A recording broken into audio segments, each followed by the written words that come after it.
What up, Nation? It's your boy, Tommy SB. We're back at it again for another edition of the NASCAR live stream. Got ourselves a Bristol night race. It's another Saturday race. I think they're going to get back to these Sundays now, kind of giving football their chance to have the Sunday slot. Another interesting one because Bristol's a track that's known for some incidents. So you can get anywhere between 8 to 10 average wrecks and can be anywhere from 60 to 80 laps. Or you can have a freaking carnage fest like we did last Bristol, where you had, I think it was like 17 cautions for 102 laps. That being said, Bristol is only a half-mile track, so the speeds are not as ridiculously high as you get at a super speedway, where if you wreck, you're done.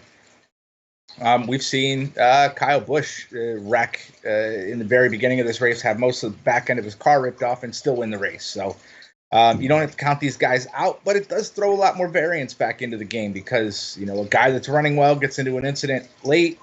You could be running, you could lead 100 laps and finish 30th here. It's not outside of the realm of norms. So, you think you're winning early and then you end up getting crushed at the end is what usually happens here. So, if you're not winning money during the race, don't sweat. You still got a shot as long as you've got like one or two of these dominators. Like I said, you're probably going to see 3 to 4 dominators this week in tournaments. That does make things a lot more interesting as far as building your teams, because now you're going to be stuck almost kind of playing like it's a little bit of a super speedway where you're really having to go dig in the basement for like 2 of these plays. I think in cash, it's probably going to be more like a 2 to 3 dominator race, depending on how you're going to build it. If you take one of these slightly cheaper dominators as your third in cash, and take a shot at the fence with that, and then let you kind of build a little bit more balance for the rest of it. So, but tournaments is kind of where my bread and butter is, man. So, like I said, I'm going to be shooting for 3 to 4, and I'm going to be sitting there crossing my fingers and hoping this looks like the race we had back in the, earlier in the year with 102 laps under caution and 17 of them and a lot of things getting shook up. I'll show you here at Racing Reference. Clint Boyer started 23rd. Jimmy Johnson started 24th here last year, finished 1, 2, 3. Brad Keselowski started on the pole, led 150. Started on the pole, and then ended up winning the race, leading 115 laps. So you would have wanted to have had him as well. So, but again, you can see some craziness. You had Eric Armella started first, finished 29th. It completely crushed you. And again, you had Ryan Blaney started 4th, finished dead last. You had Alex Bowman started 11th, finished 37th. Even Tyler Reddick and some of these other guys. I mean, it's, like I said, not out of the realm of the norm for this craziness here to happen to you. Stenhouse 16th, finish at 34th. So in tournaments, you're taking some shots. Like, you're not going to be – there's not anything you can really play that's super, super safe in cash this week or in tournaments. So, again, you're going to want to take a shot at some of these lower-owned guys, I think, and hope to God that, they get you through there.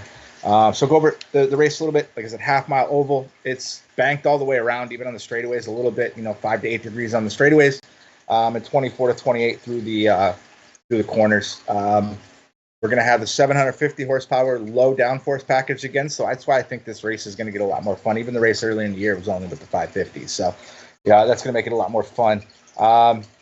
The stage lengths are 125 laps for the first 2, and then it's 250 all the way to the end. That's another big piece of variance for these teams. Like, even it's a half-mile track, you could probably get a little over 100 laps, 115, 120, but you're going to have to stop in each of the stages, even in the beginning. And then the last stage is probably going to be 2 to 3 pit stops. So how do these cautions fall is what's going to make this race make these huge swings left or huge swings right, as far as it being a chalky day. If we get a kind of a relaxed long run race and not a lot of shots for these people to take some shots, or again, we get somebody that's on pit road when a caution comes out and it completely screws everything up. It could be completely wild. So they did spray the PJ1 traction compound around the top. We saw in the Xfinity and the truck race a little bit that they tried to venture up there, but they pretty much stayed at the bottom. Bottom still looks the fastest, so I don't think there's going to be a lot of that. Another cool thing about Bristol's known for the bump and run. So, if you got some of these faster guys coming through the field, trying to get past some of these slower guys, they're not going to hesitate to just push them out of the way because, like I said, hitting the corners at like 75, 80 miles an hour, it's not going to move too much. Get them out of the way. So, as far like I said, DFS, you're looking at 3 to 4 dominators. We're going to have 375 potential dominator points on DK. And you're still getting 50 points in laps led over on FanDuel. So get these lap leaders on FanDuel too. I think you're going to need both, at least 2 of them over there. Again, but it's pretty easy to build, I think, on FanDuel this week because there's a couple of really cheap plays at the bottom that are pretty solid for 10 to 15 spots and trying to get you inside of the top 15 potentially. And then you trying to nail the top 5 for the other 4. So, again, not going to be too crazy this week. The fastest laps here do come throughout the field. So, you're going to try to find those guys too. Like, that's where I think you're going to get a little bit more interesting. You grab somebody like maybe a Kurt Busch or a Blaney that's a little bit on the cheaper side, and you hope these guys go out and get you 40 or 50 fastest laps and finish inside the top 10 or top 5 to help them be big difference makers in these tournaments. So like I said, you're probably pretty safe with like your 2 top lap leader picks. And then the 3rd and 4th, if you're going 3 and 4 dominators, you're going to probably be trying to pick out that 3rd dominator that's cheap as far as laps led and a few fastest laps in there. And then maybe trying to nail that 4th guy being, one of your cheaper options that does go out to get you a ton of fastest laps, or vice versa. Might get you a handful of laps led and get you a solid finish too. So, like I said, it's going to be a little different this week, but, Bristol's always a fun one to watch. So, if you're going to be rolling yourself up in front of the TV and watching a NASCAR race this week, this will be one of the top 5, I'd say, to go check. But we'll start off right at the top, man. We got Denny Hamlin. He's $12,000. He's starting 7th. Hamlin's been another one of those guys that's been really good on these steep banked ovals. He's got the 2nd most fastest laps at the steep tracks, and he's won 3 races on these types of tracks this year too. Varying difference in lengths, but he does have, the steep track data that you're looking for. So you get him starting 7th. He's pricey. So, you're going to be looking probably for 80, 50, 60, 70, 80 laps at least led and finishing inside of the top 5 for him to be viable. Some of these slightly cheaper plays, especially Keselowski starting the pole, I think are a little bit more attractive just because of the savings. But Denny Hamlin, I'm telling you, he's the most expensive guy, and he's the most expensive guy here for a reason. He was a huge play a couple of years ago. Like even with the 67, he started 10th and finished 17th, but he led a ton of laps. So, that's what you're going to need, I think, out of Hamlin to be viable this week for sure. 131. So you needed him, even though he kind of lost the positions. He still got you like into the 70s. So, again, Hamlin's playable for sure. Kevin Harvick, I think is going to be he's not going to see the ownership that I think even Hamlin or, him and Hamlin probably have about the same ownership. I'm sorry. With the price difference. Again, Harvick starting 4th. You don't have any place differential upside except for maybe a few. So you're looking, like I said, probably 75, 80, 100 laps out of Harvick, which, again, he's starting far enough forward that it's doable. Started 8th here last year, finished 11th, started 1st the year before that and finished, deep in the field. So, he's not the safest play when it comes to this type of track. But, again, 11:39. But before that, who's had this huge run through the early part of the year. So, again, it's doable. I don't think it's going to be as much of a shot as somebody like Keselowski that's starting on the pole that should have that, upside already. So, Keselowski probably going to be the chalkiest play of the week, probably close to like that 40% range, just because it's Bristol, it's a short track, it's hard to pass. The top line shouldn't come in for a while, so if he's able to stick to the bottom and block these guys out, he's got his teammates starting on the front row with him and Joey Logano. So, one of the 2 of them, I think, is going to lead early, and I think it's probably going to be team orders who decides it. So at that point, we got to figure out what you want to do with that. But I think Keselowski should easily lead a good chunk of this first stage as long as he could stay out front. So, Keselowski to me is probably one of my highest owned plays. It saves you, like I said, $800 over, or $400 and $800 over the top 2 guys, and I think he's going to be much more popular because you're hoping he's going to go out there and lead laps. Keselowski is just good here. We can look at his most recent 3rd and 1st last year. It wasn't the greatest before, but he kind of really figured it out. And then Penske in general with the 750 horsepower package have just been kind of making it work. So definitely I could see you going there. Chase Elliott, he's 10-7 this week.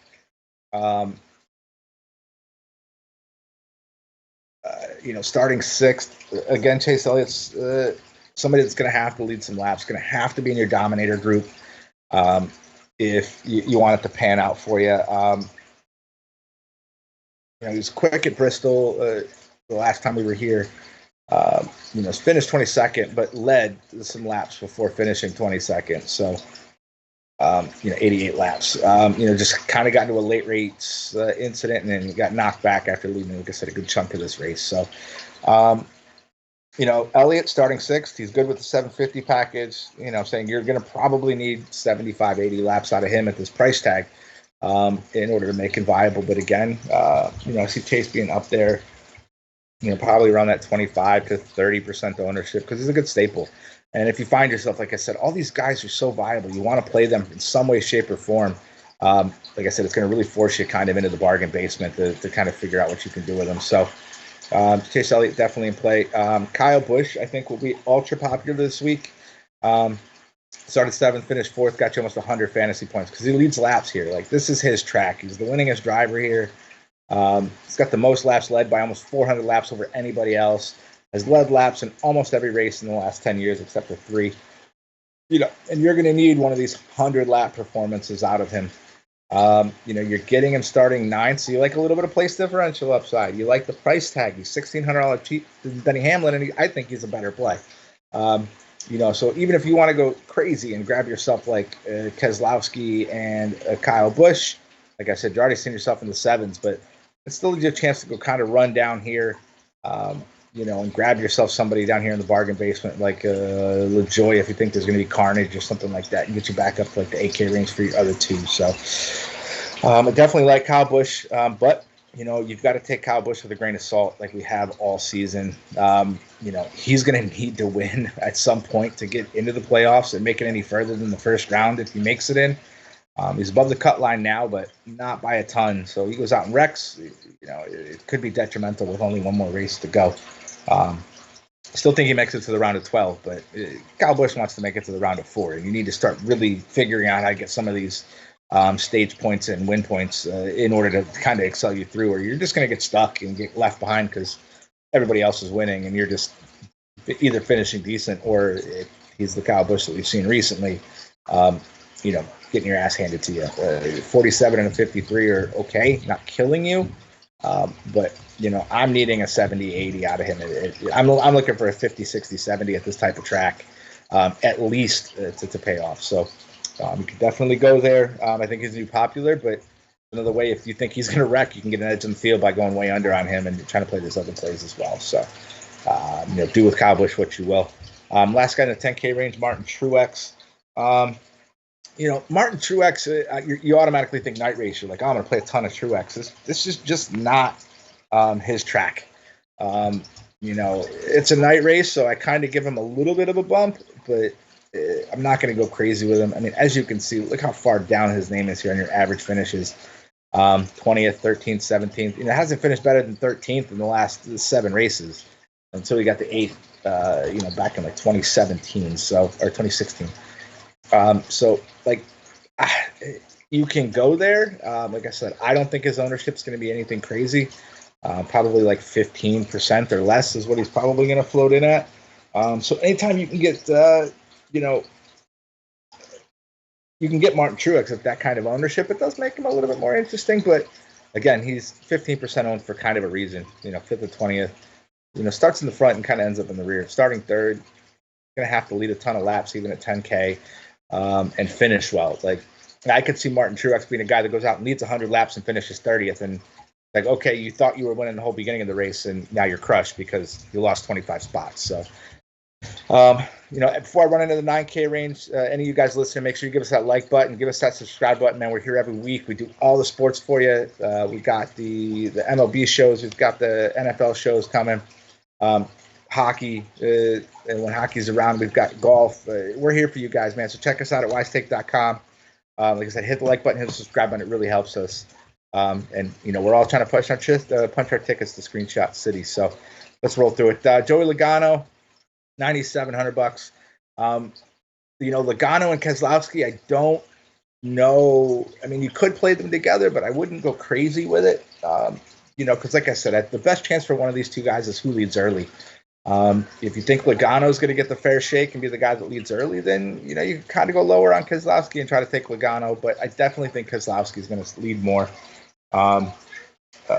Logano's ownership, it's probably coming somewhere 15 to 20%. He does have decent finishes here, but it's not somebody that I think you're going to have to go crazy on. The last 2 races weren't good, but then he was a consistent top 10-ish driver. So, you're not getting a lot of place differential upside because he's starting second. So you're going to need, even at $9,700, he's either going to have to win this race and lead you like 60 or 70, or lead you probably 80, 90 and finish inside of the top 10 in order to be viable to make up for the place differential downside. But again, he's another one of these drivers you can get a little bit cheaper that has the potential to go out and win this race. Eric Jones, we've got starting 20th. He's really good at Bristol. I just I get that you want to price the guy up because he's decent here. But starting 20th and you're making me pay $9,400 for him, you're going to probably need a top 5 finish or some dominator points coupled with something around the teens. Doable maybe on some pit strategy, like they stay out when the whole front of the field comes in and try to lead 20, 30 laps at a clip and catch a caution and be the guy that gets the, lucky because they were still on old tires while everybody else had already pitted, and then gets the pit under caution, not lose so many spots. So again, Eric Jones, I think people are going to pay for him, but you're stuck to 2 or 3 dominators if you're going to take a really expensive place differential play like Eric Jones or Jimmy Johnson, like we're going to get to here in a second. Kurt Busch starting 13th at $9,100. Kurt's another one of these guys I don't think is going to see any astronomical ownership numbers for sure. Probably around that 20%. People are going to like that place differential upside. He goes out and finishes top 5, which is doable for him. He pays off his price tag. We just need him to do what he does most of the time, which is top 10, top 5 finish. 9th or 7th wouldn't kill you, but you're probably hoping for top 5, or sprinkle a handful of dominator points in there and make him even more viable. At his price tag, he goes out and gets you 20 or 40 like he's done before, and finishes inside of the top 5, top 10. I could definitely see him smashing for you as well. So, like I said, he's not somebody you're going to go crazy on, but you can get yourself some exposure. We're rolling to the 8K range with Ryan Blaney starting 14th.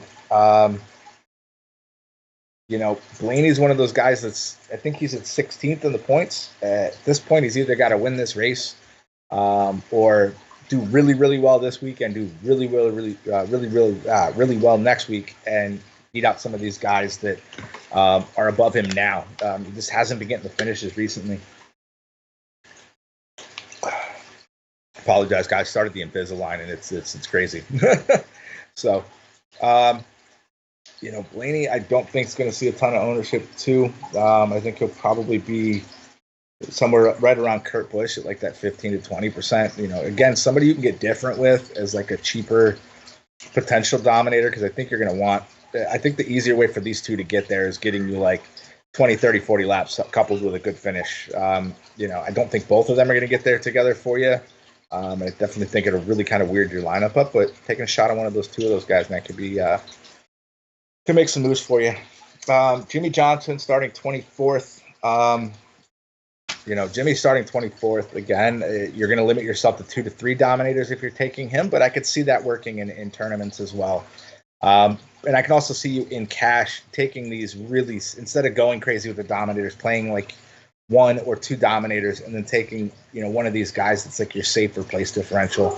I definitely would play Jimmy Johnson over Eric Jones because you're getting the 4 extra spots and almost $1,000 savings. So probably go towards Jimmy just at the $8,600 price tag. His average finish on these steep tracks is like 12th.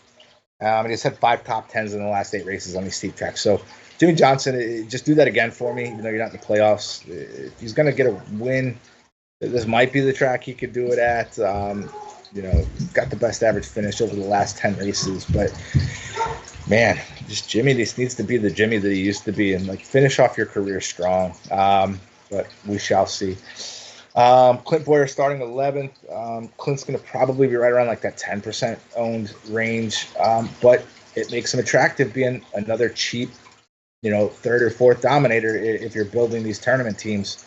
Clint Boyer starting 11th goes out, leads you 15, 20 laps. You're pretty stoked about that. Hasn't finished worse than 8th in the last 5 races. So, I'm getting somebody with stats like that, and I can get him, but potentially lower ownership. Like, that's somewhere I'm willing to try to go. Like I said, I don't need a whole ton out of him at that price tag. 120 laps, sure. I think 24 laps at his price tag, coupled with like a top 5 at $8,400 is probably enough. Eric Amarola, $8,200.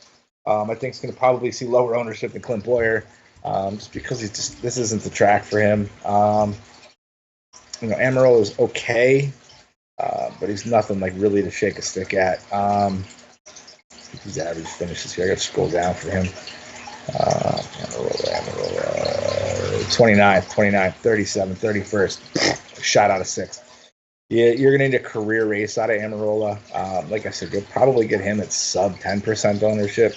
Another guy you can get weird with these starting spots.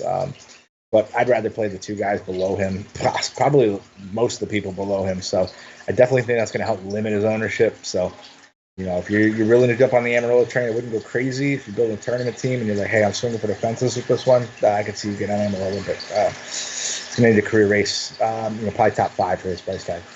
You got MDB starting 16th. MDB, man, dude had a chance in a garbage car to win this race last year, and just kind of got it ripped out of his heart right at the end by Denny Hamlin, man. I was rooting for him. Get you the data stats here for that one, man. That's why we're looking at MVP. Dude started 7th in that race because he qualified well. Look at this dude led you 93 laps, got you 33 fastest laps, and in the 95 car was probably like $6,000 last year. So, he was the mover and shaker you needed in 19 for sure. MDB starting 16th. I do like the place differential upside just based on the fact that he's another one of these drivers, man. If he's making it to the next round, it's going to have to be a career race like that. Really probably needs a win to make it through. But, if there's a track that he's going to circle on his schedule saying, all right, I got a shot, this would be the one, man. Didn't get the finish he wanted earlier in the season, but it still wasn't running horrible. So, like I said, getting him to start 16th, he goes out and gets your top 5 at $8,100. You're cashing checks. So, Willie B starting 15th, $200 cheaper. I can see Byron definitely is probably going to get more ownership than MDB, but I don't know. I feel the other way around on that one. I put him in the same boat as MDB. I think he's going to be in that like 10 to 15% range. And definitely can be one of these cheaper, potential dominators, maybe some fastest laps guys that sneak you through. Austin Dillon starting 5th. Austin's ownership's going to be low, but if Austin Dillon can do what he's been doing these last few weeks, man, like he could be a sneaky play. I think the best chance Austin has is going out there and doing something like he did last week, leading you 50 laps and getting you some fastest laps and really just kind of chunking up those dominator points. It got you an 81 last week. So if I'm getting Austin Dillon starting 5th, that's the scary part because the place differential downside is totally there. We look at Austin's stats here. He got you 6th. I'm going to need what he did earlier in this year, or something like that. You need a career race out of him. But the dude he's having a career end of the season. So I could definitely see there. Like I said, I think he's only going to probably be 5 to 10% owned. So, definitely somebody you could try to get weird. He's the cheapest potential dominator that you can take at $7,800. So, that kind of does open things up a little bit as far as how top heavy you want to get. You can take him and it gives you almost $8,500 still. Gives you a little cushion up. So I could see you going there. I definitely wouldn't go crazy. If you're building like a single entry team, that's a big swing for the fence, but could be, a huge difference maker like he probably was last week. You got Ricky Stenhouse Jr. starting 21st. Ricky's probably going to see some decent ownership. He's a lot safer than some of these other 7K plays. I could see him sitting 20, 25%, but anytime you get Ricky Stenhouse at 20, 25%, it's scary because, starting 21st, if he was consistent, you'd be all over that. But he's just, again, can hit the wall. Started 16th, finished 34th. Started 11th, and got you negative 5 points. Like, that's the kind of stuff that Ricky can do. This will be like Ricky Stenhouse of old, where, you're playing him and just hoping to God he finishes this race. When he finishes, he can get you a top 10, but more consistently get you into the 30s because he's a little too aggressive on these types of tracks. So on DraftKings, on FanDuel, he's super cheap, so I definitely think you could go there. On FanDuel does help you do some stuff. He was running well last year until he wrecked with Jimmy.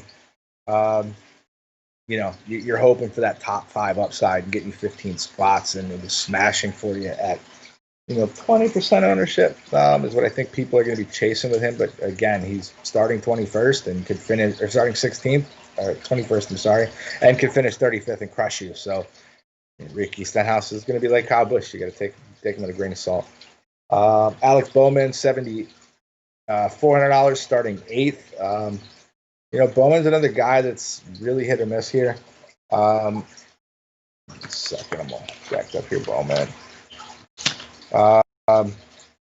He's a little cheaper as far as the potential dominators. He's been a little cheaper than Clint Boyer.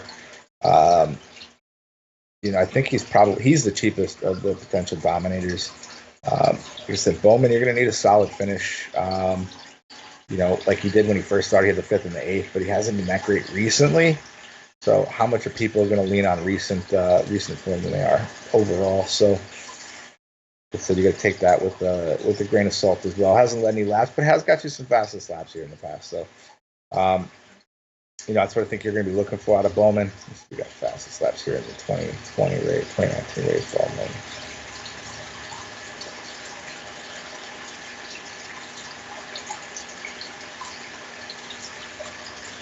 Only 3 fastest laps, but you're going to need something at that price tag starting that far forward. So, like I said, I don't think Bowman's ownership is going to be crazy. But like I said, you could definitely go there if you think he's going to finish this race and finish well. Probably like 10%, I think, is where he's going to come out. Ryan Newman, $7,300 starting 25th. Newman's going to be one of these higher owned guys just because he's safe. Again, $7,300, you're giving yourself cushion to play with your team. So, I think, like I said, you're going to get forced down here into like the 7K range for at least 1 or 2, depending on how top heavy you go. So I think you're going to end up landing on people like Newman, Bubba Wallace, down Hunter Nemechek. Some of these cheaper plays. With this position, the starting positions based on how you finished the week before and how you are at the track in general, laps led, fastest laps, things like that. It's really kind of caused this disparity. Like you're really playing your $9,500 and up guys a lot, and then you're kind of getting different with the guys from $9,500 down to like 8K.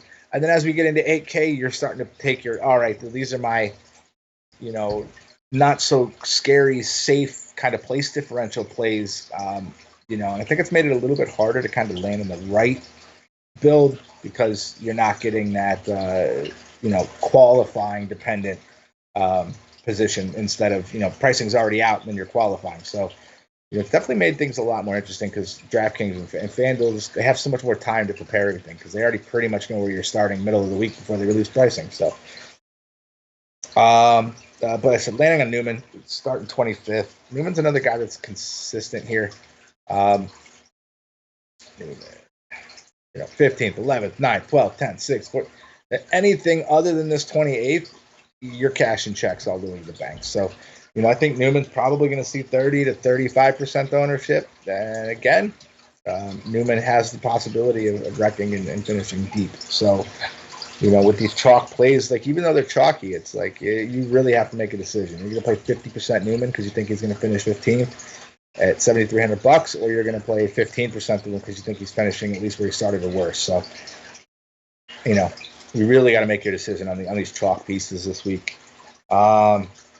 Christopher Bell starting 18th.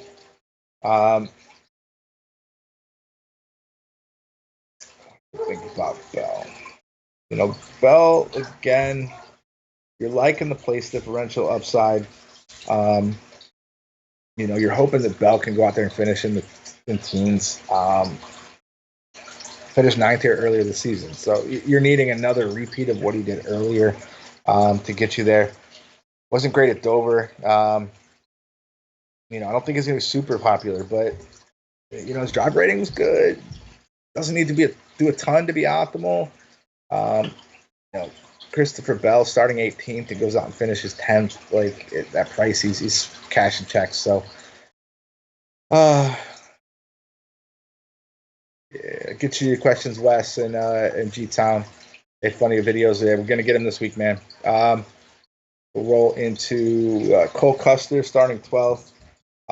Again, kind of a cheap. I wouldn't call him a potential dominator because you don't need him to dominate the payoff. He goes out and gets you a couple spots at $6,900. He could be viable. Top 5, he probably would be sneaky. It's an uphill road for him. I don't think Custer is going to see more than like 10%. He's cheap. That's why people are going to probably take a shot, hoping to God that maybe the front 11 pit and he stays out and leads 15, 20 laps and finishes about where he started. So, guy doesn't need to do much. Bubba Wallace, starting 27th. I mean, again, you got these safe place differential plays down here that you're going to be kind of lean on.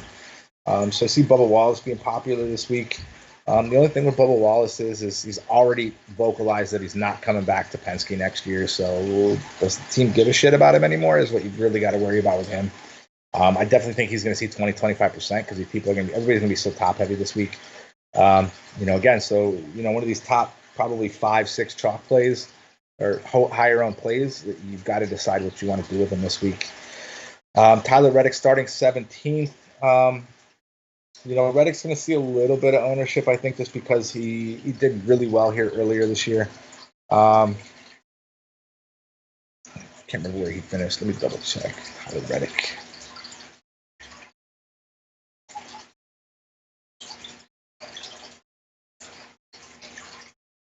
Oh, my bad. Finished 36th.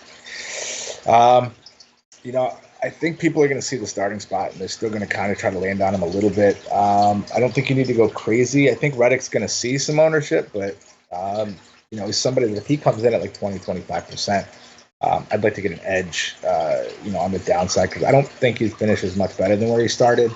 If he finishes 17th, I think he doesn't kill you, but, there's other plays that you can get on a little higher. I'd rather play Nemechek, starting 31st. It's cheaper than him. Nemechek goes out and gets me a 15th or a 16th. I'm super excited about that. Finished 13th here earlier in the season. So, and his average running position was decent. He's not somebody that sat around in the back and got lucky in the end. He kind of stuck around there in the middle and just avoided everything. But like I said, it was a lot of wrecks, which led to, some of these guys that probably weren't the greatest place to start with to be in good place. So John Hunter Nemechek, you definitely get yourself exposure. I think you'll probably see 25-30% on him. Just because of how well he did earlier. Matt Kenseth starting 19th. Kenseth, it's the same question every week. Like, what do you want to do with Kenseth? He's ran here earlier in the season, finished decent. He's been in the top 20 in most of these steep tracks, so it's got some practice on it. I can see Kenseth, garnishing like maybe 15% ownership. Some people willing to take the shot on him. Kenseth gets you a couple spots again. You're happy, but what's he going to do with the experience that he had earlier in the season? So that's where you got to make a decision. Does he have enough seat time that you can trust him, or is this just going to be another one of those races where he seems to just be riding around and literally just trying to finish the race?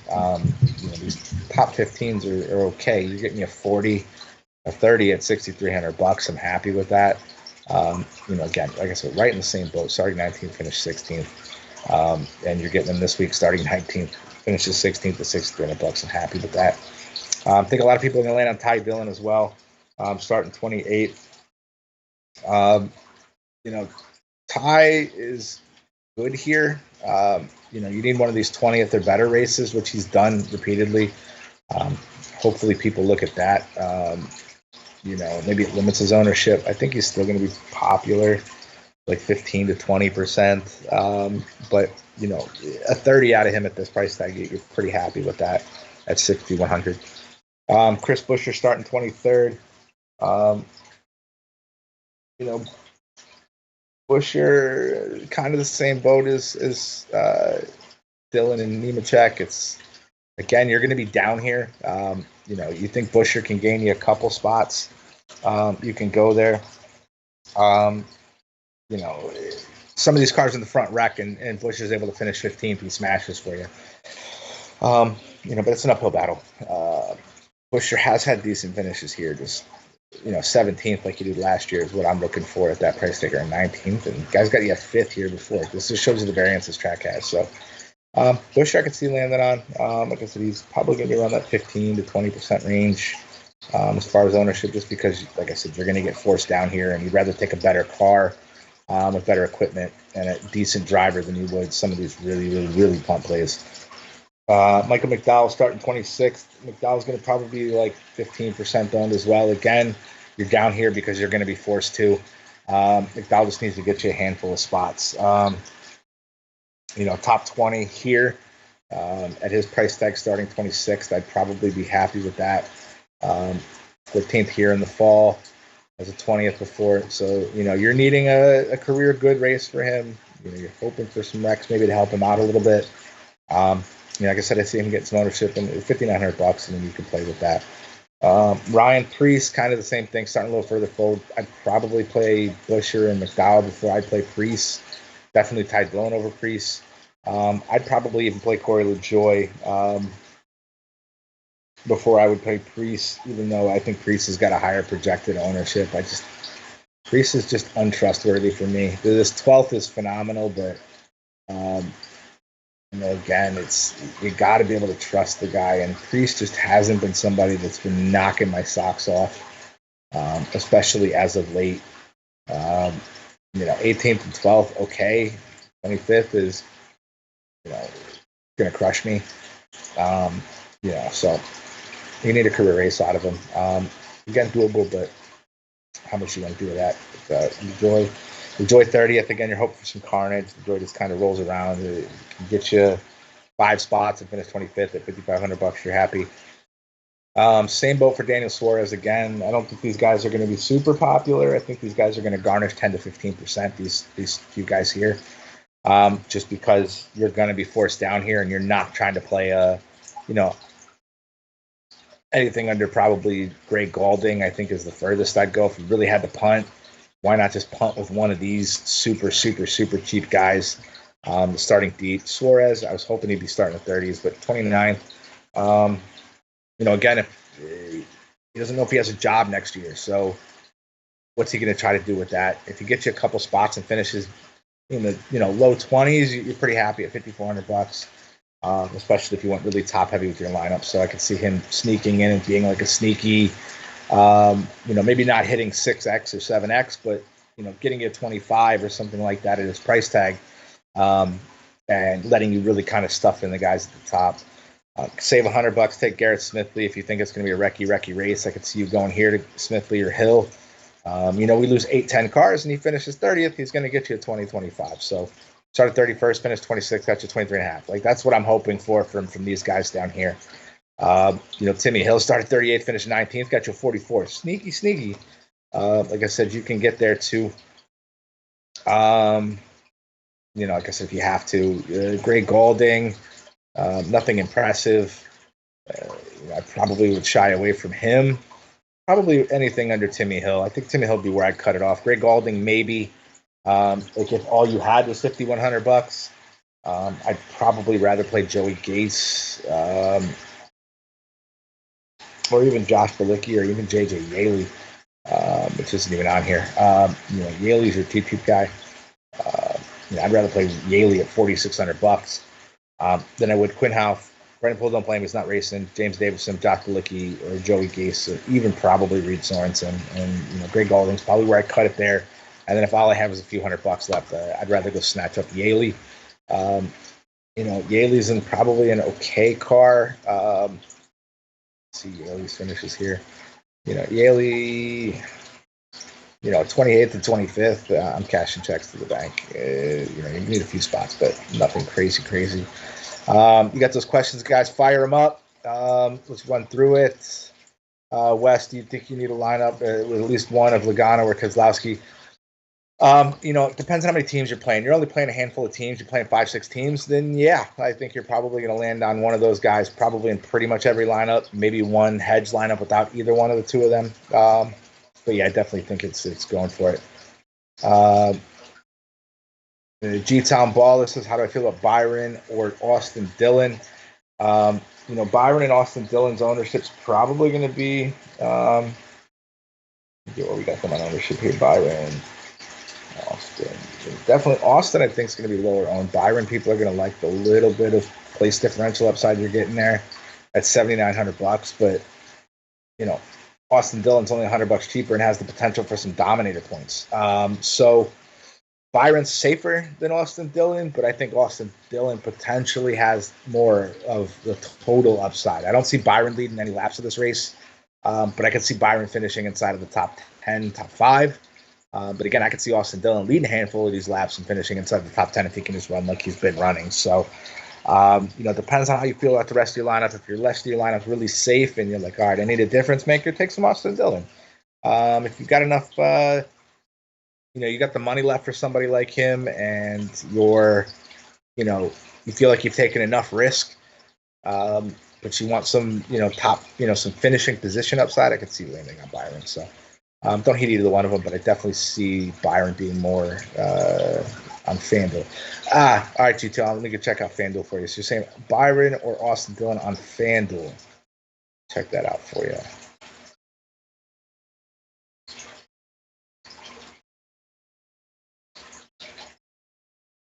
Austin Dillon, 10K.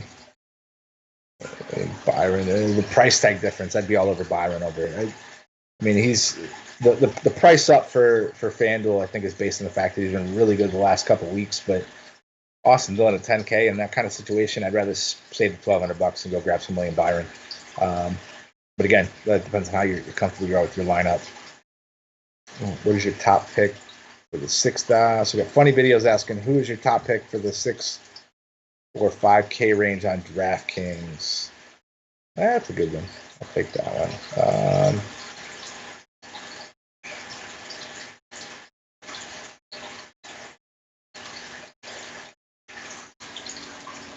A lot of these guys are viable. If we go all the way into the 6Ks, Bubba Wallace is viable. John Hunter Nemechek is viable. Ty Dillon, Chris Buescher, I can see you getting there. Michael McDowell, I can see you landed on some Priest. Joyce Suarez, Smith Lee Hill. I can see you landing on some of these guys. Probably the safest in this range.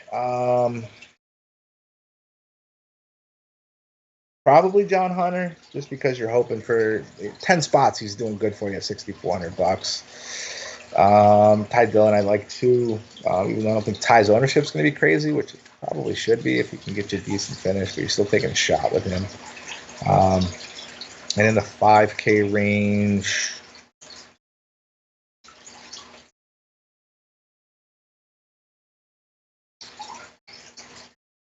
probably. These 5K guys, you just love the place differential upside. I don't know. I'd probably, if you had only a little bit, Yaley, and then like Timmy Hill or something like that. That's probably where I'd land with these guys in that super low cheap range. If you guys have more questions, guys, fire them up, man. I'm going to try to get rock and rolling out of here in a few minutes. So for you FanDuel guys, let me just kind of run through real quick. Like FanDuel, I think you're going to be looking for at least one, if not two of these lap leaders, hoping that they get you another 10, 15 points. I'd still probably land on Keselowski for his price at 13.2. Chase Elliott's not a bad play either. You're hoping for some dominator points from him. Joey Logano, probably wouldn't couple him with his teammate, but there you go. Kyle Busch, I would still like him over here at 12K. Martin Truex, still a little pricey for how he does here, so I'd probably get away from that. It's trying to be different. Blaney's going to need to do well, so you can get a little different there.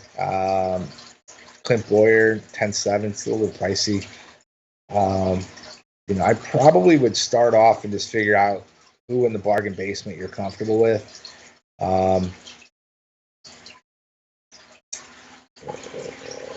Probably stay away from these guys. Don't think you need to go any lower than like Ty if you really wanted to get top heavy. I'd probably be comfortable taking John Hunter. Taking John Hunter and leaving myself 11 something to play with the other 4. You could take a safe place differential playing Jimmy and then losing 11-7 and come grab all the dominators that I want. 13, 12. Still using it 9,900 for my last guy, so it really didn't do too much limiting. Yeah, like I said, you want to take place differential up top for Eric Jones, you got it. Or you can grab yourself a cheap potential dominator. Like you can grab yourself Alex Bowman if you think he got something. And get sneaky with one of these guys. Or if you want to pick the place differential, you really hope that if you're taking this many place differential guys, you just get Jimmy Johnson, John Hunter, and checking all of them inside of the top 15. But like I said, I think you'll probably want at least one more dominator, potentially if you're going to make it there. So. Over or under 72 DK points for Keselowski. According to my stats here, we've got him projected at 80.88. So we got 72. If he goes out and leads a good chunk of this first stage and is able to finish well, I think he smashes that. I think he's going to be somebody that scores you 80, 90 if he does what he's supposed to do. But again, he's not completely accident, isn't guaranteed to miss everything. So I'd probably go on the over, man, but I wouldn't feel the greatest about that. But I definitely think he's going to probably be over if he leads the chunk of this first part of the race. So, all right, guys, if you need anything, hit me up on Twitter at kartracing_22. If you are a Wise Take member, hit me up in the Slack. You guys know I'm always there. And like I said, let's cash these checks all the way to Screenshot City, man. So, hit me up, Wise Take Nation. Love you guys. Good week. Yeah.